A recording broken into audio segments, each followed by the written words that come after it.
Пройдите на отведенные вам места. ৩২ দলের বিশ্বকাপটাকে ৪৮ দলে নিয়ে ব্যবসার শুরু ফিফার। আর্থিক লাভের জন্য পাগলপাড়া ইনফান্তিনো এরপরও থামেননি। যুক্তরাষ্ট্র বিশ্বকাপকে সফল করার নামে একের পর এক নীতি বিবর্জিত কার্যকলাপে যুক্ত হয়েছে ফিফা। ট্রাম্পকে খুশি করতে এবং নিজের পদবি বাঁচিয়ে রাখতে ফুটবলের সৌন্দর্যটাকেও বাজারে তুলে আনেন ইনফান্তিনো।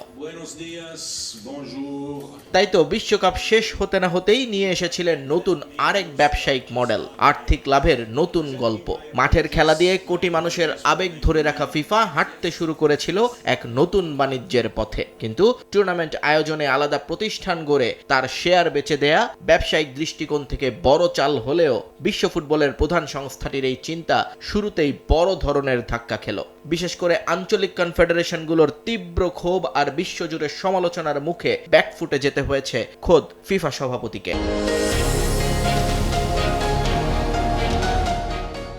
পরিস্থিতি সামাল দিতে সাফাই গাওয়ার পথ বেছে নিয়েছেন Gianni Infantino.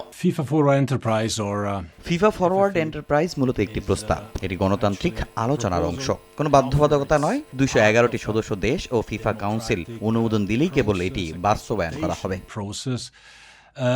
And above all, it is an opportunity.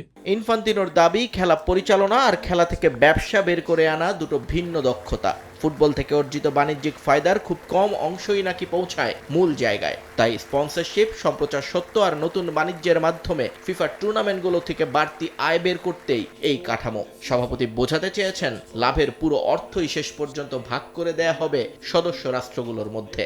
Commercialize and organize all FIFA-owned. ফুটবলের বাণিজ্যিক আয়ের খুব সামান্য অংশই এখন কাজে লাগছে।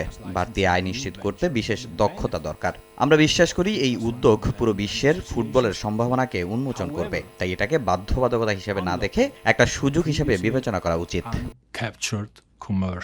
সমালোচকরা যেখানে ঐতিহ্যের উপর কর্পোরেট থাবার ভয় পাচ্ছেন, সেখানে ইনফান্তিনোর অভয়, অটুট রাখা হবে ফুটবলের সৌন্দর্য। যদিও কোটি ডলারের বাণিজ্য আর ফুটবলের আবেগ একসঙ্গে পথ চলতে পারবে কিনা, কিংবা 211টি সদস্য দেশ এই শেয়ার বিক্রির প্রস্তাবে সায় দেবে কিনা, তা জানতে হলে অপেক্ষা করতে হবে আরেকটা কংগ্রেস পর্যন্ত। নিয়ন মোহাইমিন, সময় সংবাদ।